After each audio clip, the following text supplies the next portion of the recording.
En nuestro camino por Pizzaplex, Gregory encontró diferentes animatrónicos en las distintas partes del establecimiento, siendo los Glamrock los más mediáticos y sobre los que gira alrededor casi todo el entretenimiento, todos ellos siendo una versión renovada de los animatrónicos clásicos, Glamrock Chica, Glamrock Freddy, Glamrock Roxy y Montgomery Gator. Pero todos hemos echado en falta a uno de ellos. ¿Qué ocurrió con Bonnie? ¿Por qué no aparece en esta banda musical? Bueno, originalmente formaba parte de ella. Vemos algunas referencias a este personaje durante la aventura y era un animatrónico importante para el entretenimiento en Pizzaplex. Sin embargo, bajo misteriosas circunstancias, desapareció por completo casi sin dejar rastro. Esto deja a Freddy algo angustiado y nostálgico, como podemos ver cuando nos acercamos al escenario de la heladería.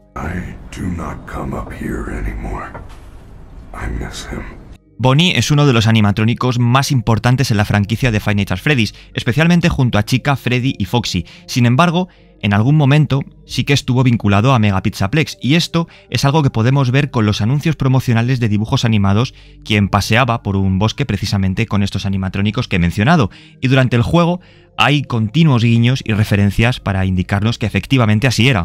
Not the fountain. You didn't see the dancing rabbit lady right in front of us? No, I did not. There is no rabbit at the Mega Pizzaplex. Not anymore. Bonnie tiene un escenario propio en la pizzería que al parecer ha sido cerrado recientemente, una especie de bolera llamada Bonnie Bowl, un centro de entretenimiento en la cual Bonnie aparece dibujado en la entrada.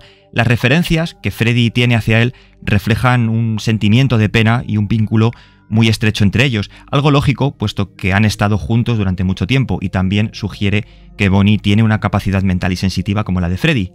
Cuando Freddy se encuentra junto a él en la estación de recarga que os he enseñado antes, Freddy menciona que anteriormente solía haber un conejo en la pizzería, pero ya no está entre ellos, siendo esto pues evidentemente una nueva referencia hacia Bonnie. Pero ¿qué pudo ocurrir con él?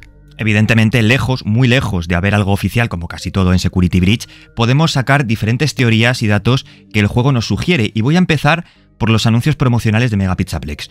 En estos anuncios vemos a todos los animatrónicos clásicos, entre ellos Bonnie, pero tenemos que fijarnos muy bien en un par de detalles importantes. En una de las escenas vemos a los personajes tocando en el bosque, pero la imagen se distorsiona y corrompe como si estuviera manipulada por Springtrap.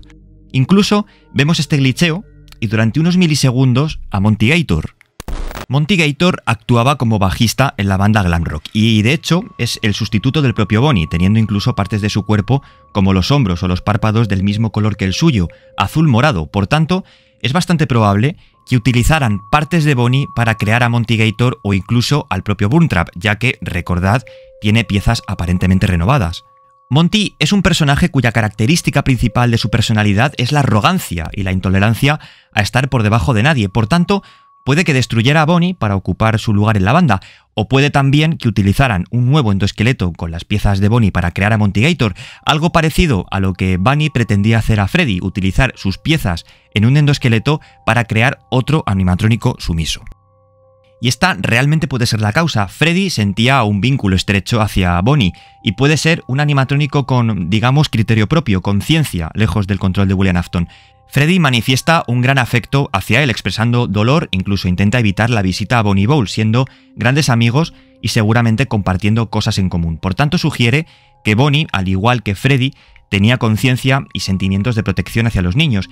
Quizás en algún momento ayudase a alguno, como Freddy hizo con Gregory, y fuera capturado siendo despojado de sus piezas. Por tanto, Pizzaplex, al ver que Bonnie no era tan fácilmente manipulable como el resto de animatrónicos, quisieron quitárselo de encima, reemplazando sus piezas a un nuevo endoesqueleto al que sí se le pueda controlar a voluntad. Sin embargo, hay algo que personalmente me desconcertó. En este vídeo, que os dejo aquí arriba, doy una breve explicación sobre lo que puede ser The Blob, y entre otras cosas dije que habría podido absorber, entre comillas, a otros animatrónicos. Uno de los que parece formar parte de él es precisamente Bonnie, ya que su carcasa está bien visible y esto nos puede sugerir que su desaparición se debe a que ahora forma parte de The Blob. Por tanto, quizás la pregunta correcta sea ¿qué pasó con Foxy? No es una exageración pensar que hicieron, digamos, un Foxy gris y decidieron cambiarle el nombre porque se parecía más a un lobo que a un zorro. En general, Roxy y Foxy son mucho más similares que Monty y Bonnie, de hecho hasta sus nombres se parecen. Y eso es todo por hoy. Como siempre os digo, podéis dejarme vuestra opinión y teorías en comentarios y nos vemos en el próximo vídeo. Sed felices.